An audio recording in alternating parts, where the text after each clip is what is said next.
أعوذ بالله من الشيطان الرجيم بسم الله الرحمن الرحيم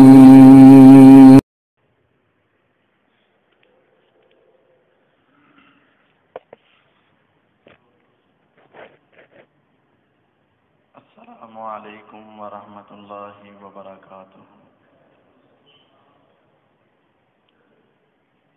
ان الحمد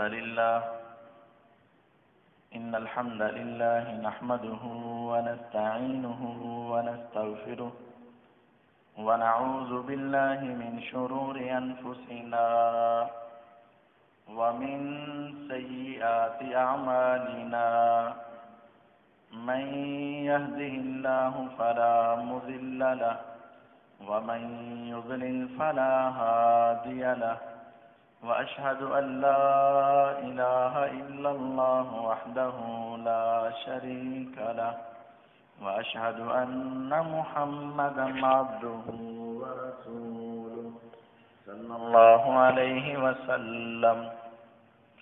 اللهم صل على محمد وعلى آل محمد كما صليت على إبراهيم وعلى آل إبراهيم إنك حميد مجيد۔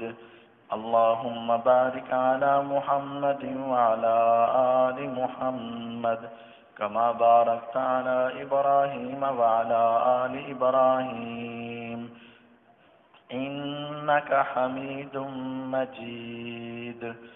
أما بعد فإن خير الحديث كتاب الله وخير الهدي هدي محمد صلى الله عليه وسلم وشر الأمور محدثاتها وكل محدثة بدعة وكل بدعة ضلالة وكل ضلالة في النار۔ فأعوذ بالله السميع العليم من الشيطان الرجيم بسم الله الرحمن الرحيم۔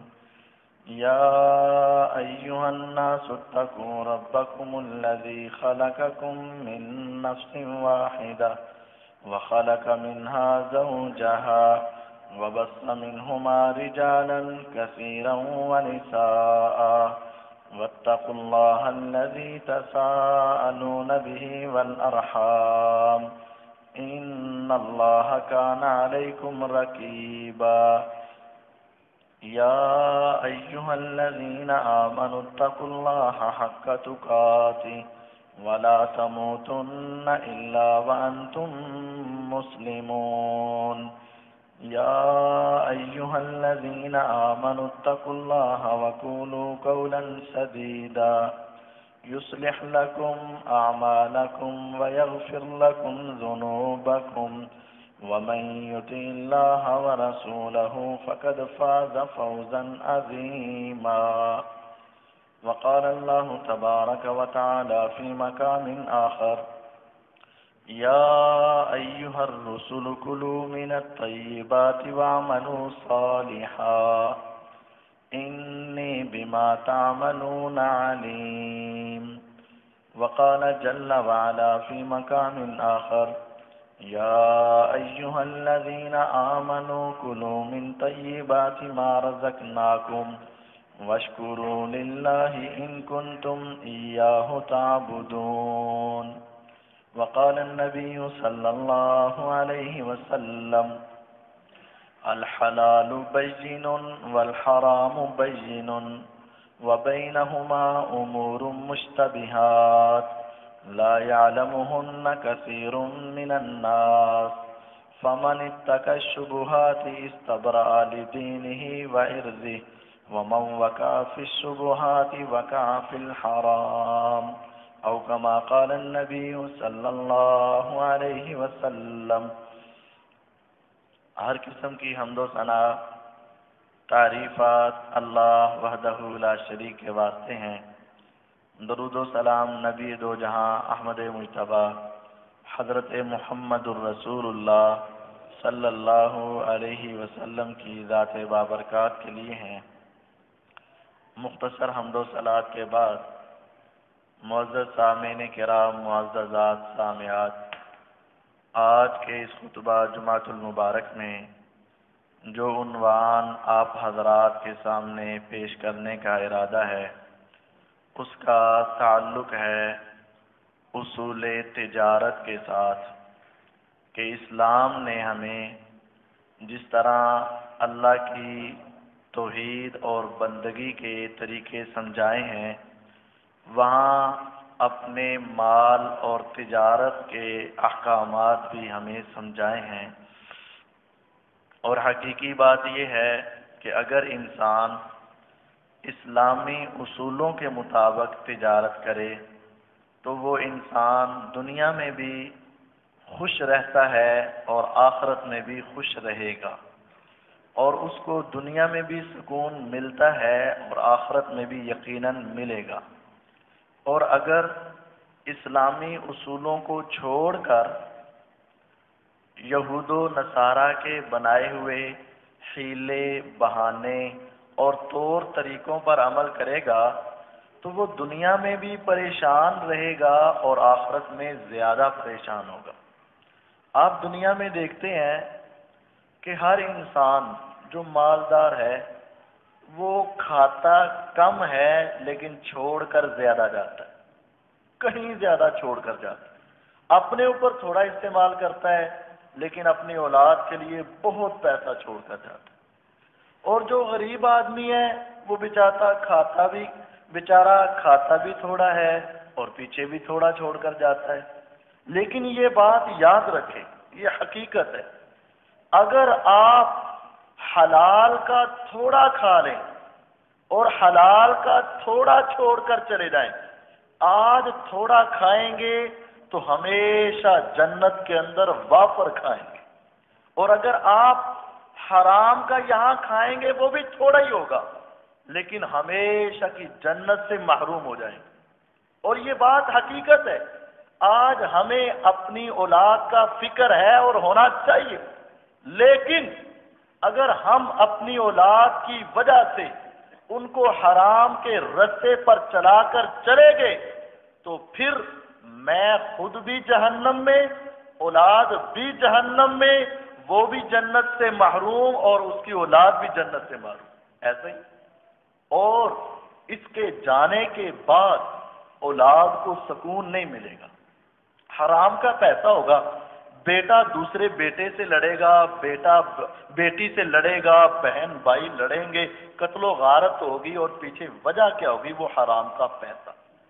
اور اگر آپ حلال پیسہ کمائیں، حلال پیسہ چھوڑ کر جائیں تو آپ کی اولاد کتنی غریب کیوں نہ ہو، میرا اللہ کبھی ان کو ضائع نہیں کرے گا۔ یہ بات حقیقت۔ اگر آپ کا پیسہ حلال کا ہے اور آپ کچھ تھوڑا سا بھی چھوڑ جائیں، نہ بھی چھوڑ کر جائیں، میرا اللہ آپ کی اولاد کو کبھی ضائع نہیں کرے گا۔ کس کو معلوم نہیں ہے وہ واقعہ کہ حضرت موسیٰ علیہ السلام دریا میں گئے، حضرت ان کے ساتھ ملے، خضر علیہ السلام کے ساتھ ملے، اور وہاں کشتی میں بیٹھے اور کشتی کے پھٹوں کو توڑا اور آگے نکلے تو ایک بچے کو مروڑ دیا اور قتل کر دیا۔ اور تیسرا کام کیا کیا تھا؟ وَأَمَّا الْجِدَارُ فَكَانَ لِغُلَامَيْنِ يَتِيمَيْنِ فِي الْمَدِينَةِ وَكَانَ تَحْتَهُ كَنْزٌ لَهُمَا وَكَانَ أَبُوهُمَا صَالِحًا فَأَرَادَ رَبُّكَ أَنْ يَبْلُغَا أَشُدَّهُمَا وَيَسْتَخْرِجَا كَنْزَهُمَا مِنْ تَحْتِهَا رَحْمَةً مِنْ رَبِّكَ وَمَا فَعَلْتُهُ عَنْ أَمْرِي ذَلِكَ تَأْوِيلُ مَا لَمْ تَسْطِع عَلَيْهِ صَبْرًا۔ پیغمبر موسیٰ علیہ السلام اور پیغمبر خضر علیہ السلام، دنیا کے اندر دو نبی سفر کر رہے ہیں، اور عظیم الشان نبی ہے وہ موسیٰ علیہ السلام جو زمین پر کھڑے ڈائریکٹ اللہ سے کلام کرتے ہیں۔ آج تک کسی نبی اور ولی کو یہ شرف حاصل نہیں ہوا کہ دنیا میں کھڑے ہو کر رب سے کلام کر سکے۔ ساری دنیا میں سے ایک بندہ تھا جس کا نام موسیٰ علیہ السلام تھا۔ اور ایک بندہ تھا جس کا نام خضر تھا کہ اگر کسی خشک جگہ پر بیٹھ کر اٹھ جائے میرے رب کی ایسی رحمت ہوتی تھی کہ وہ جگہ سرسبز و شاداب ہو جایا کرتی تھی۔ آج تیرے میرے بیٹھنے سے جگہ خراب تو ہوتی ہے، صحیح نہیں ہوتی۔ وہ کیسا عظیم پیغمبر تھا جس کا نام خضر اسی وجہ سے تھا، سرسبز و شاداب، جہاں بیٹھ کر اٹھ جاتے وہاں میرے رب رحمتیں کر دیا کرتے تھے۔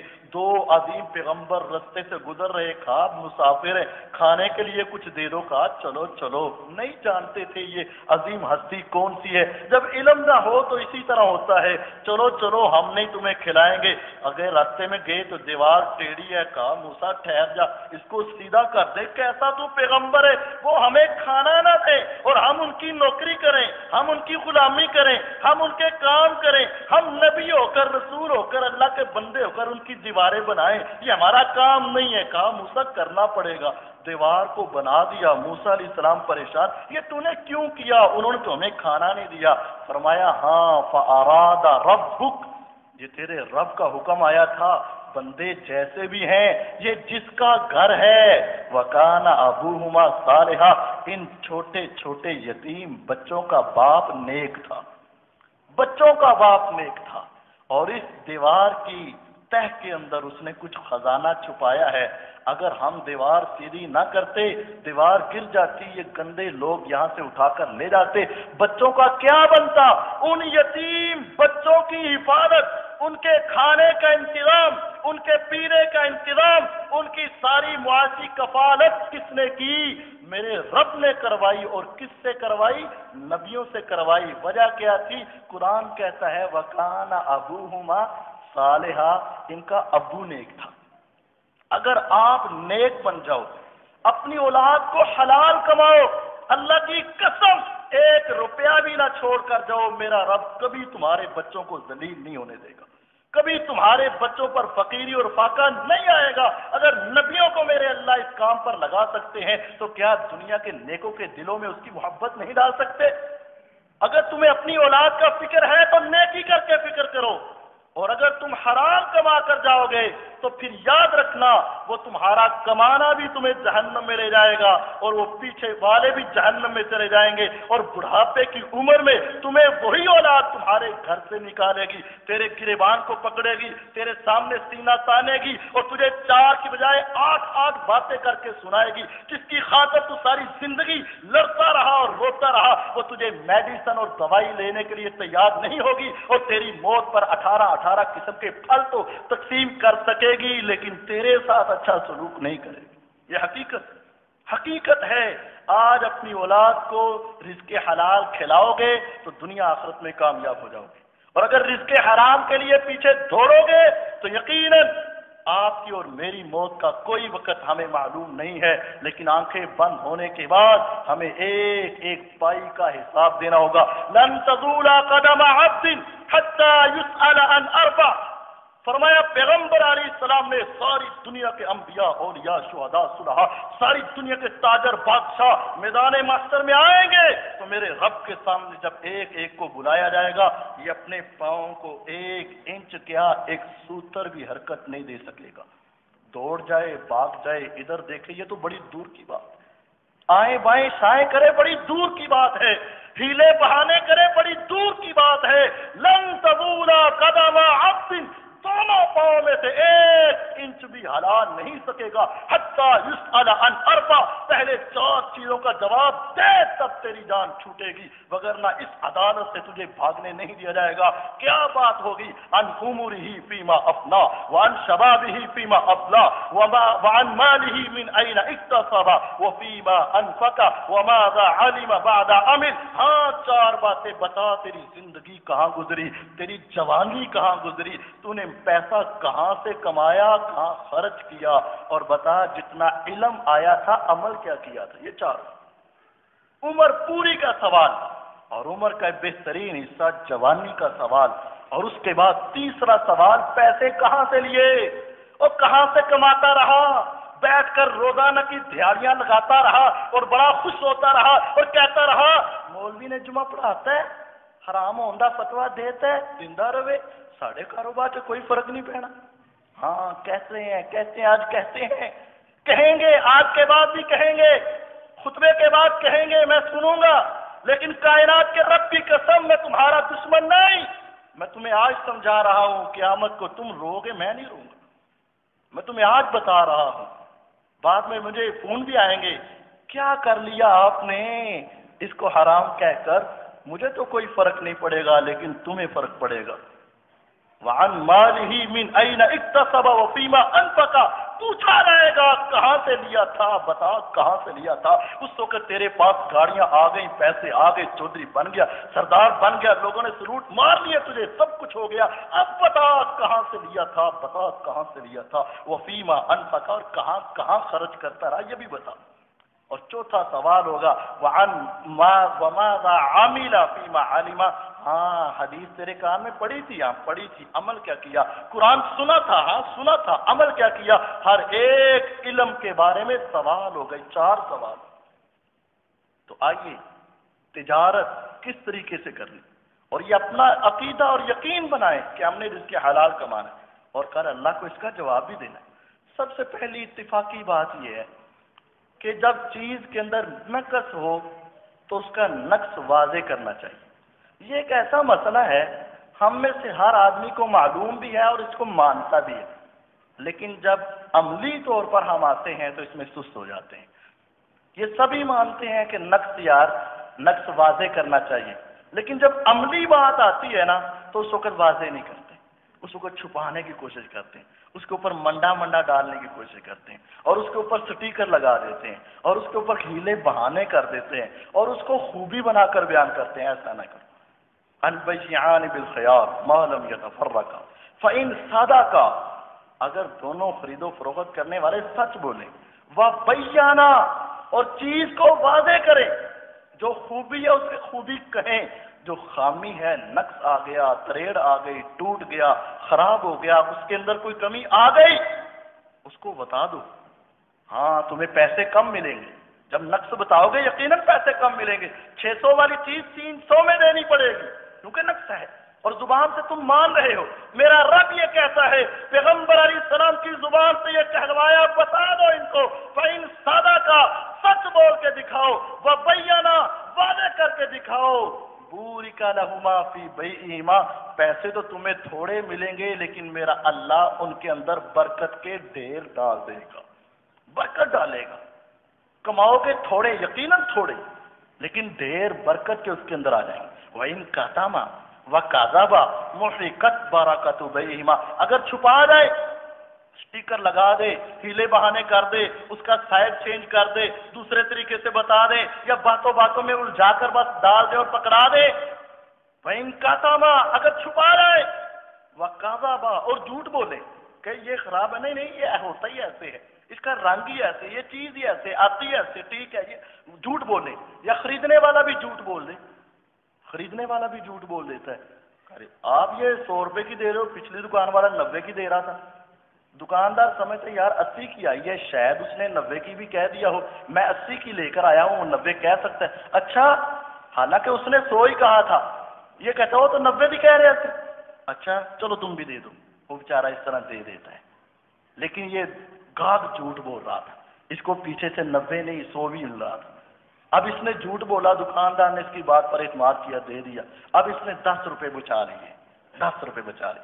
وَإِن كَذَبَ، اگر جھوٹ بولے گا، بچ گئے پیسے، مُحِقَتْ بَرَكَتُ بَيْعِهِمَا، نبوت کی زبان حرکت میں آئی، بچایا نہیں ہے، ساری برکت کو تباہ و برباد کر کے رکھ دیا، اس کے اندر خرابی آ جائے گی، برکت ختم ہو جائے گی۔ جھوٹ بول کر کمانا، جھوٹ بول کر بیچنا، جھوٹ بول کر خریدنا، جھوٹ بول کر بیچنا برکت کو ختم کر دیتا ہے، عیب کو چھپانا برکت کو ختم کر دیتا ہے۔ دوسرا اصول، کم نہ کریں، وَيْلٌ لِّلْمُطَفِّفِينَ، کمی کرنے والوں کے لیے تباہی اور بربادی ہے۔ قوم شعیب علیہ السلام پر عذاب کی ایک وجہ یہ تھی کہ وہ ماپ تول کے اندر کمی کیا کرتے تھے۔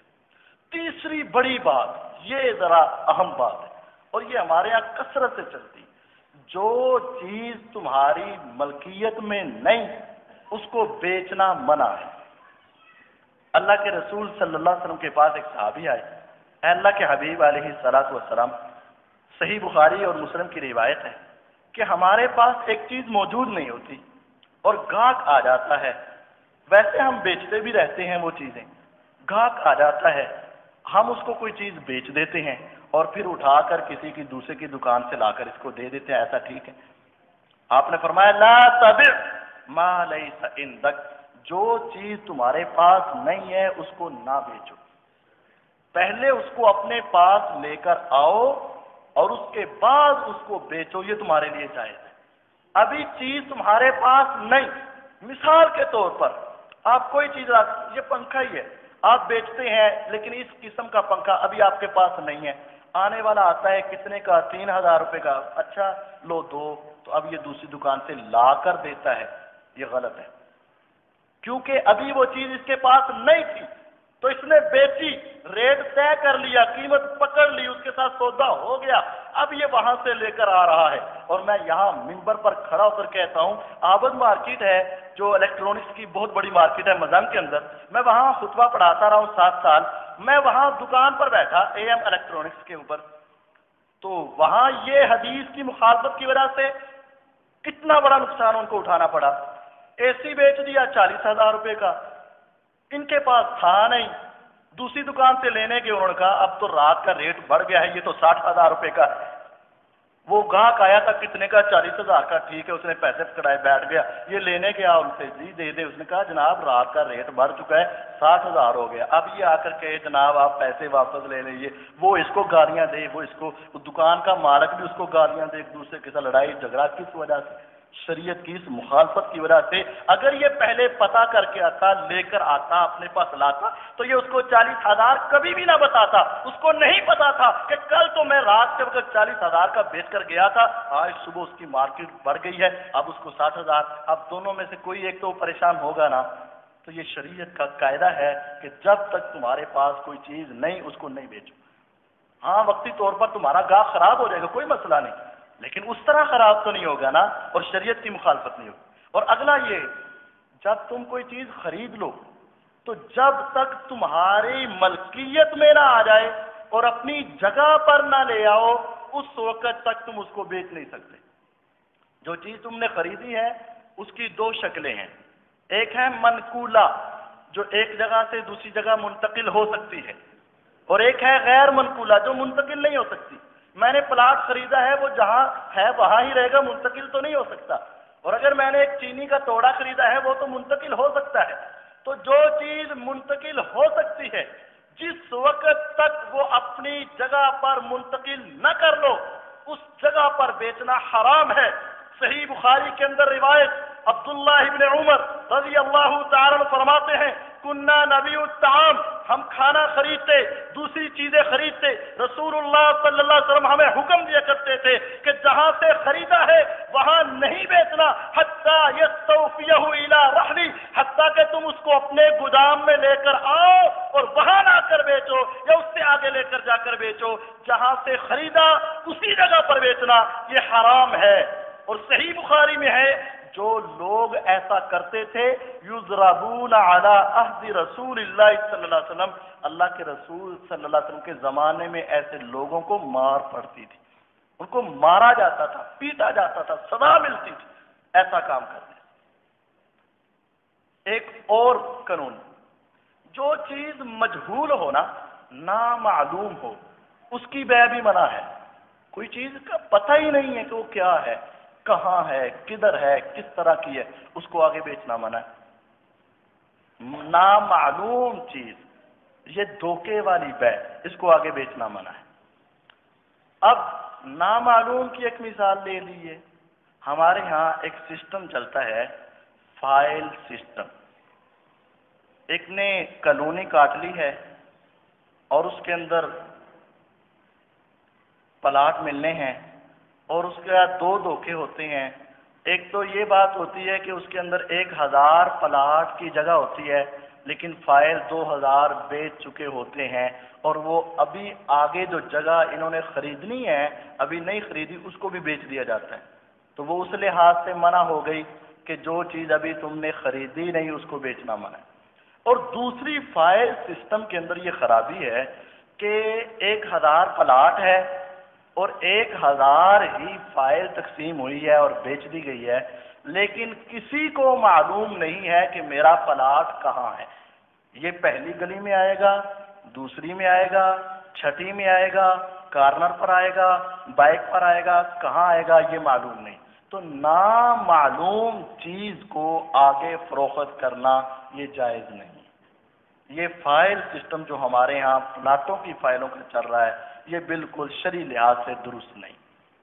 ہمارے ہاں جو پچھلے جمعے میں ایک مسئلہ پوچھا گیا تھا کہ اس وقت 25,000 کی تھی، اب سنا ہے کہ 32,500 روپے کی ایک موٹر سائیکل ہے، 45 دن کے بعد وہ موٹر سائیکل دی جاتی ہے اور اس کے اوپر 2 آپشن دی جاتی ہیں، چاہے تو آپ اپنی وہ موٹر سائیکل بیچ لیں، لے جائیں، یہ بھی آپشن موجود ہے، چاہیں تو وہاں رکھ کر بیچ لیں، یہ آپشن بھی موجود ہے، اور چاہیں تو اس کے کچھ فکس اماؤنٹ لے لیں کہ اتنے پیسے لے لیں، یعنی مثال کے طور پر فکس تو وہی بتائیں گے، لیکن اگر 32 کی لی ہے تو وہ کہتے ہیں 38 کی 39 کی ہمیں بیچ دو دوبارہ۔ تو یہ 3 آپشنیں موجود ہیں۔ تو یہ کاروبار کیسا ہے؟ یہ کاروبار ہمارے علم کے مطابق شریعت کے لحاظ سے 100% حرام ہے۔ اس کی وجہ کیا ہے؟ دیکھیں، اگر تو آدھا کاروبار رہتا نا کہ صرف پہلے ایڈوانس بکنگ اور 45 دن کے بعد آپ اپنی وہ گاڑی لے آئیں، یہاں اس حد تک یہ کاروبار بالکل ٹھیک ہے۔ صرف ایڈوانس بکنگ 25,000 روپیہ، 35,000 روپیہ، 36,000 روپیہ فی گاڑی کا آپ نے دیا موٹر سائیکل کا، اور 45 دن کے بعد اپنے گھر میں لے آئے، اپنے استعمال میں رکھیں یا آگے بیچ دیں، یہ بالکل جائز ہے۔ اس کو بیع سلم کہا جاتا ہے، لیکن یہ بیع ہمارے ہاں ہو نہیں رہی۔ یہ 1000 موٹر سائیکل میں سے 2، 4 یا 10 کے بارے میں ہوتا ہے۔ اس کے اندر جو اگلے باتیں ہیں نا، اگلی باتیں، پہلی بات اس کی خرابی کی پہلی وجہ، جو بھی دنیا میں انسان کاروبار کرتا ہے نا، اس کے اندر نفع اور نقصان 2 باتیں ہوتی ہیں۔ یہ پہلے ہی کہا جاتا ہے 32,500 روپے کی موٹر سائیکل ہے اور آپ دے دیں 45 دنوں کے بعد، چاہے تو آپ 36,000 واپس لے لینا، چاہے اپنی موٹر سائیکل، یعنی پہلے ہی اس کو یہ بات کنفرم کر دی جاتی ہے کہ آپ کا نفع کنفرم ہے، آپ کو نقصان ہو ہی نہیں سکتا۔ یہ کنفرم نفع یہ غلط ہے۔ دوسری بات اس کے اندر خرابی کی وجہ، دوسری وجہ یہ ہے کہ رسول اکرم صلی اللہ علیہ وسلم نے جہاں سے خریدا ہے اسی جگہ بیچنے سے منع کیا ہے۔ ہاں، اگر کوئی 1000 موٹر سائیکل لیتا ہے تو وہ وہاں سے اٹھا کر لے آئے، اپنی کسٹڈی میں کر لے، اپنے گودام میں اپنی جگہ میں کھڑی کرے، اس کے بعد بولی لگائے، جیسے مرضی بیچے، اس کے اندر کوئی حرج نہیں۔ تیسری جو ہمارے ہاں اس کے اندر کوتاہی ہے کہ اس چیز کا ریٹ پہلے ہی کنفرم کر دیا جاتا ہے، اور وہ ہوتا کیا ہے؟ اب اس کے اندر کوئی مانے یا نہ مانے، کوئی ایسی کمپنی نہیں ہے ہمارے علم میں جس کی روزانہ کی لاکھوں کی تعداد میں، لاکھوں نہیں بلکہ کروڑوں کی تعداد میں انویسٹمنٹ ہو رہی ہو اور دنیا میں نظر بھی نہ آئے۔ اب ہوتا کیا ہے؟ میں نے 1 کروڑ روپیہ جمع کروایا، میرے نام کی مثال کے طور پر 40,000 موٹر سائیکلیں بن گئیں۔ اب 40,000 مجھے دکھا دی جائیں گی، مجھے وہاں بلا لیا جائے گا، ان کا ہی ایک جاننے والا آ کر ریٹ لگا دے گا اور میں وہاں سے ہی اپنے پیسے لے کر آ جاؤں گا۔ مجھے پتا ہے میں اتنی موٹر سائیکلیں کہاں بیچ سکتا ہوں، میں تو کسی جگہ نہیں بیچ سکتا۔ اب اتنی میں لے کر بھی آ جاؤں تو بیچنے میں 2-3 مہینے تو لگیں گے نا، لیکن جس کو پتا ہے کہ میری ایک دم میں یہاں بکنی ہے وہی اس میں انویسٹمنٹ کرے گا۔ جس کو پتا ہے مجھے لا کر بیچنی پڑیں گی، بک بھی سکتی ہیں، اڑ بھی سکتی ہیں، 1 دن میں بھی ہو سکتی ہے اور 1000 دن بھی لگ سکتا ہے، وہ یہ رسک نہیں لیتا۔ اصل میں ہوتا یہ ہے کہ وہاں ہیں، مجھے دکھائیں وہ موٹر سائیکلیں، مجھے پیسے دے دیے، کل دوسرے کے 45 دن ہو گئے، وہی اندر سے گھما کر اس کو دکھا دیں، اس میں سے 10-20 وہ لیتے جاتے ہیں، اتنی پیچھے بنتی جاتی ہیں، لیکن وہ بڑی جو جگہ ہے وہ وہاں ہی گھومتی رہتی ہے۔ یہ اصل میں غلطی ہے۔ آپ یہ کاروبار کرنا چاہتے ہیں 100% کریں، لیکن میرے پاس مجھے کچھ بھائیوں نے فتاوا جات بھی بھیجے ہیں کہ یہ جائز ہے، لیکن یہ غلط بات ہے. آدھا مسئلہ بتانا اور اس کے اوپر فتویٰ لے لینا یہ جائز نہیں ہے. وہاں فتویٰ کیا بتایا گیا ہے؟ صرف یہ ہے کہ کیا ہم پہلے ایڈوانس بکنگ 25,000 روپے کی بک کروا کر 45 دن کے بعد موٹر سائیکل لے سکتے ہیں؟ اس نے کہا جی لے سکتے ہیں. لیکن جو اگلی خرابی ہے کہ پہلے یہ طے کیا جائے کہ 35,000 کی ہے لیکن 45 دن کے بعد تم 36 لے لو یا آپ موٹر سائیکل لے لو. یہ آپشن کوئی کاروباری آپ کو نہیں دے گا، یہ صرف سود والا ہی دے سکے گا.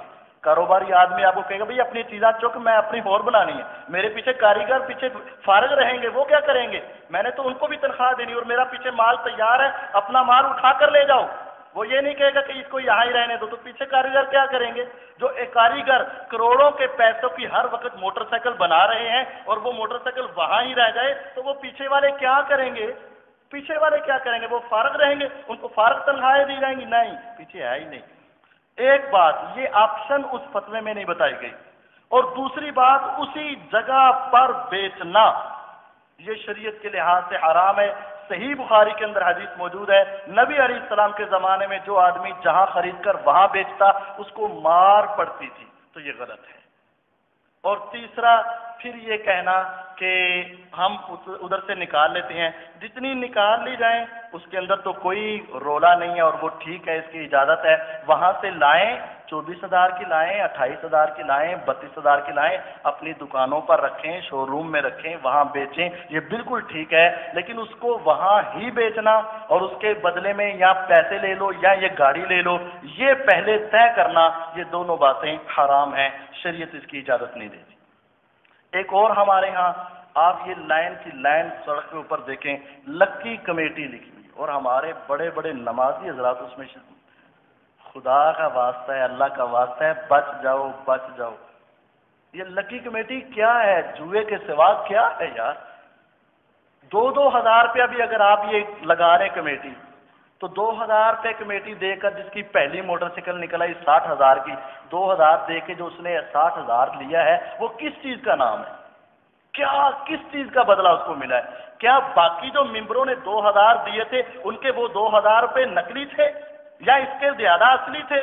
اس کے اوپر کیا سونا چڑھا تھا جو اس کو مل گئی اور ان کے اوپر چاندی تھی؟ نہیں، سب کے اصلی تھے، سب کے ٹھیک تھے. ایک کو ملی دوسرے کو نہیں ملی، کیا اس کا قصور اور اس کا کیا اس کے اندر کیا خوبی تھی، اس کو مل گئی نہیں ملی؟ یہ جوا ہے میرے بھائی، جوا ہے. یہ پہلی کمیٹیاں نکالتے جانا یہ سارا جوا ہے. 2,000 دو، 40,000 کی چیز لے لو، 4,000 دو، 20,000 کی چیز لے لو، اگلی قسط دو 6,000 دے دو، 28,000 کی چیز لے لو. یہ کیا ہے؟ یہ جوا ہے، یہ جوا ہے. اور یہ لکی کمیٹی ساری جوے کے اوپر ہے. اور اللہ تعالیٰ فرماتے ہیں یا ایھا الذین آمنوا انما الخمر والمیسر والانصاب والازلام رجس من عمل الشیطان. ایمان والو، شراب، جوا، یہ انما الخمر والمیسر والانصاب، بتوں کو پوجنا، والازلام، یہ قسمت پڑیاں نکالنا، رجسن یہ گند ہے، گند، من عمل الشیطان، شیطان کا کام ہے، مومن کا کام نہیں. فاجتنبوا، بچ جاؤ اس سے، لعلکم تفلحون، تاکہ تم کامیاب ہو جاؤ. اس سے آگے چلے جائیں تو بولی والی کمیٹی ہے. اب آپ کہیں گے ہر کام ہی حرام ہے، میں کیا کروں؟ اگر آپ ہمارے معاشرے میں ہے یہ حرام تو اس کو حرام ہی کہا جائے گا. اب بولی والی کمیٹی ہے وہ کیا ہے؟ سب نے پیسے دیے 2,000 روپے، 50,000 جمع ہو گیا مثال کے طور پر، اور اب اس کی بولی لگ رہی ہے. کوئی کہہ رہا ہے 42,000، کوئی کہہ رہا ہے 43,000، کوئی کہہ رہا ہے 40,000. جس نے 40,000 کہہ دیا اس کو 40,000 دے دیا. جو 10,000 بچا وہ سارے ممبروں نے بڑے مزے کے ساتھ کھا لیا. وہ کس چیز کا کھایا ہے؟ اس نے جس نے 40 لیے ہیں اس نے بھی تو 50 ہی دینے ہیں نا. پیسے تو تمہارے برابر کے دینے ہیں. اس کو 10,000 کا جو کمی ہے وہ اپنی مرضی سے لے رہا ہے، لیکن اپنی مرضی سے تمہیں سود دے رہا ہے. اور تم اپنی مرضی سے لے رہے ہو۔ دنیا میں جتنے سود ہوتے ہیں دونوں کی رضامندی کے ساتھ ہوتے ہیں، ایک لینے والا ایک دینے والا۔ لینے والا مجبور ہوتا ہے، دینے والے کو مزہ آتا ہے۔ لینے والے کی کوئی مجبوری ہوتی ہے اور دینے والے کو پیسے کا لالچ ہوتا ہے۔ اب یہ بیچارہ 50,000 اگر اس کو کہو چل یار تو 50,000 لے جائے، یہ خوش ہو کر چھالے مار کر لے جائے گا، لیکن اس کی مجبوری ہے کہ چلو 40 ہی دو، مجھے 2 صحیح، میری ضرورت پڑی ہے۔ اب یہ باقی 10,000 روپیہ سارے ممبروں کو سود کھلا رہا ہے، یہ بھی سود کھلانے میں برابر کا شریک ہے اور وہ کھانے میں برابر کے شریک ہے اور وہ بڑے مزے اڑا رہے ہیں۔ خدا را ان گناہوں سے باز آ جاؤ، اپنی اولاد کو حلال کما کے کھلاؤ، تھوڑا کھلا دو، بچے کی تربیت کر لو، لیکن یہ اولاد تمہارے لیے پھر ذریعہ نجات بن جائے گی اگر تھوڑا کھلا لو، حلال کھلا لو۔ اور اگر تم حرام کھلاتے رہے، میرے بیٹے کے پاس موبائل ہونا چاہیے، ایک گاڑی ہونی چاہیے، ایک گھر ہونا چاہیے، بہت کچھ ہونا چاہیے، لیکن سارا حرام کا ہونا چاہیے۔ ہاں دنیا میں تو لے دو گے لیکن جنت میں نہیں لے کر دے سکتے، جنت میں نہیں لے کر دے سکتے۔ خدا را اپنے مال کو حلال کرو، رزق کو حلال کرو۔ یہ رزق ایک بڑا انتہائی اہم معاملہ ہے۔ اللہ تعالیٰ نے اپنے رسولوں کو بھی کہا یا ایھا الرسل کلوا من الطیبات واعملوا صالحا، اے رسولو حلال کھانا اور نیک عمل کرنا۔ یہاں دیکھیں ذرا، یا ایھا الرسل کلوا من الطیبات، پہلے کہا پاک کھانا، آگے کہا واعملوا صالحا، نیک عمل بھی کرتے رہنا۔ پہلے کھانے کا کہا یا ایھا الذین آمنوا کلوا من طیبات ما رزقناکم، اے ایمان والو تم بھی سنو، کلوا من طیبات ما رزقناکم، رزق حلال کھانا، واشکروا للہ، جتنا مل جائے اللہ کا شکر ادا کرنا، ان کنتم ایاہ تعبدون، اگر تم واقعتاً اللہ کی عبادت کرتے ہو نا تو حلال کھانا۔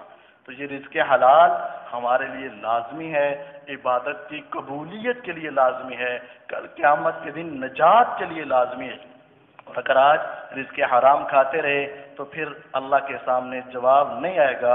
اللہ تعالیٰ مجھے اور آپ کو اپنے معاملات کو سمیٹنے اور اپنے رزق کو حلال کرنے کی توفیق عطا فرمائے اور ہماری مدد فرمائے۔ وآخر دعوانا ان الحمدللہ رب العالمین۔ پچھلے خطبہ کے اندر عنوان تھا کہ اللہ تعالیٰ کے لیے محبت اور اللہ تعالیٰ کے لیے نفرت، اور اس میں ستمبر کی 7 تاریخ کے مناسبت سے بتایا گیا تھا کہ قادیانی جو ہیں وہ بھی دائرہ اسلام سے خارج ہیں، اگرچہ وہ زبانی طور پر آپ کو کلمہ بھی پڑھ کر سنا دیں، لیکن ان کے کلمے سے مراد بھی غلام احمد قادیانی ہوتے ہیں۔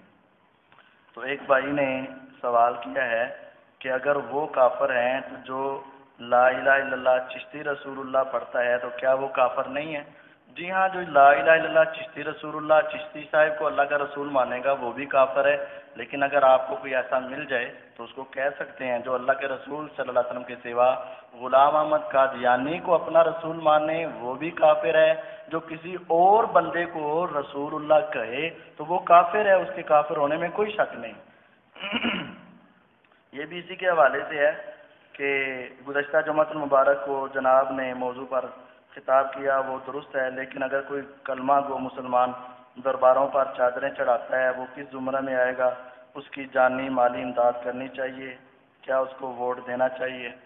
جو درباروں پر چادریں وغیرہ چڑھاتا ہے، شرک کرتا ہے، اس عمل کو غلط کہا جائے گا، یقیناً کہا جائے گا، لیکن جس طرح کسی غیر مسلم کی بھی مدد کی جا سکتی ہے تو یہ تو کلمہ گو مسلمان ہے، مدد ان کی جا سکتی ہے، ڈوب رہا ہے بچاؤ، بھوکا مر رہا ہے کھلاؤ، محلے دار ہے اچھا سلوک کرو، رشتہ دار ہے اچھا تعاون کرو، انسانیت کے ناطے سے تو کافر تک کی ضرورت ہے، یہ تو پھر کلمہ گو مسلمان ہے۔ تو رہا آخر کا مسئلہ، ووٹ ڈالا جا سکتا ہے، میں تو کسی کو بھی ووٹ دینے کے حق میں نہیں ہوں، چاہے جائے کہ یہ درباری ہوں، میں تو کسی اور کو بھی نہیں دیتا، ووٹ ڈالنا درست نہیں ہے۔ سورۃ الرحمن کو قرآن کی دلہن کہتے ہیں کہ یہ بات ٹھیک ہے؟ نہیں جی، یہ بالکل غلط ہے۔ قرآن کی یہ اس طرح کی باتیں، یہ قرآن کی دلہن ہے، قرآن کی بیٹی ہے، یہ بالکل قرآن و حدیث سے ثابت نہیں۔ کالی مہندی اور سرخ مہندی مکس کر کے لگا سکتے ہیں؟ جی ہاں لگا سکتے ہیں، کوئی حرج نہیں ہے۔ فرزند علی نمازی بھائی کافی بیمار ہیں، اللہ تعالیٰ ان کو صحت کاملہ عاجلہ عطا فرمائے اور ان کو شفاء کاملہ عاجلہ عطا فرمائے۔ جیسا کہ آپ کے سامنے ہے، مسجد تعمیر ہو رہی ہے، تو تمام ساتھی پہلے بھی تعاون کر رہے ہیں، لیکن ابھی مزید اور آپ کی خصوصی تعاون کی ضرورت ہے، تو تمام ساتھی مسجد کے ساتھ زیادہ تعاون کر کے جایا کریں۔ اور آپ دیکھ رہے ہیں کہ جب سے مسجد کی تعمیر ہے، ہمارے نمازیوں کو یہاں بیٹھنا مشکل ہے، جس کی وجہ سے ہمارے نمازیوں کی تعداد بھی کم ہے۔ تو جب تعداد کم ہے تو آپ آنے والوں پر وزن اور بڑھ جاتا ہے، کیونکہ اگر زیادہ ہوں گے تو وہ کچھ نہ کچھ اور زیادہ ہو جاتا ہے۔ تو تمام ساتھی مسجد کے ساتھ ضرور تعاون فرمائیں۔ یقیناً ہر انسان کی اپنی ضروریات بھی ہیں، لیکن اگر آپ تھوڑی سی کوشش کر کے مسجد کے ساتھ تعاون کریں گے تو یہ آپ کے لیے ایک صدقہ جاریہ کی شکل بن جائے گی، اور ہمیشہ کے لیے آپ کو اس کا ثواب اور فائدہ ہوتا رہے گا۔ تو تمام ساتھی اس کے ساتھ ضرور تعاون فرمائیں۔ ان الحمد للہ نحمده ونستعینه ونستغفره ونعوذ باللہ من شرور انفسنا ومن سیئات اعمالنا، من يهده الله فلا مضل له ومن يضلل فلا هادي له، واشهد ان لا اله الا الله وحده لا شريك له، واشهد ان محمدا عبده ورسوله صلی اللہ علیہ وسلم۔ آج کے خطبہ جمعۃ المبارک میں یہ بات بتائی گئی ہے کہ رزق حلال یہ انسان کے لیے دنیا اور آخرت میں خوشی کا اور انسان کی کامیابی کا راز ہے، اور رزق حرام جو ہے یہ دنیا اور آخرت میں انسان کی ناکامی کا سبب ہے۔ آج اپنی اولاد کے لیے اچھا کام اگر کرنا چاہتے ہو تو اس کو رزق حلال کھلاؤ، وہ آپ کی تابع دار بھی ہوگی، اللہ تعالیٰ کی فرما بردار بھی ہوگی، اور جنت میں بھی وہ آپ کے ساتھ ہوگی، اور وہ جنت کی نعمتیں بڑے مزے سے لوٹ لے گی۔ اور اگر آپ آج ان کو دنیا کی نعمتیں دینے کے لیے حرام مال کھلاؤ گے تو وہ یہ نعمت تو لے لے یا نہ لے، لیکن جنت کی نعمتوں سے یقیناً محروم ہو جائے گی، اور وہ اللہ کی نافرمان تو ہوگی ہی، لیکن اس کے ساتھ ساتھ یہ آپ کی نافرمان بھی بن جائے گی، اور اس میں کوئی شک نہیں ہے، کیونکہ رزق حلال کے فوائد اور برکات ہیں اور رزق حرام کے نقصانات ہیں۔ تو جو رزق اللہ تعالیٰ کے لیے انسان کما کر اولاد کے لیے چھوڑ جاتا ہے، چاہے تھوڑا ہو یا زیادہ ہو، میرے اللہ تعالیٰ اس کو کبھی ضائع نہیں کرتے۔ رزق حلال کے حوالے سے چند باتیں بتائی گئی تھیں۔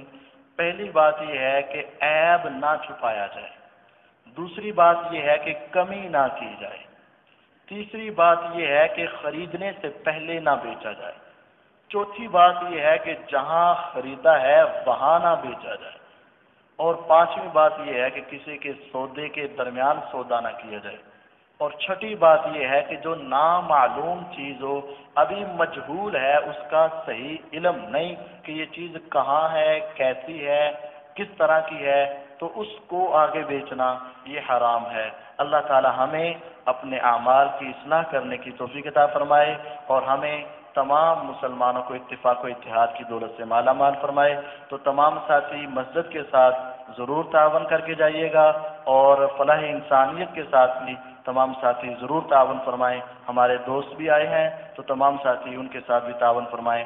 اللہ تعالیٰ آپ کا دیا ہوا قبول فرمائے۔ وآخر دعوانا ان الحمد للہ رب العالمین۔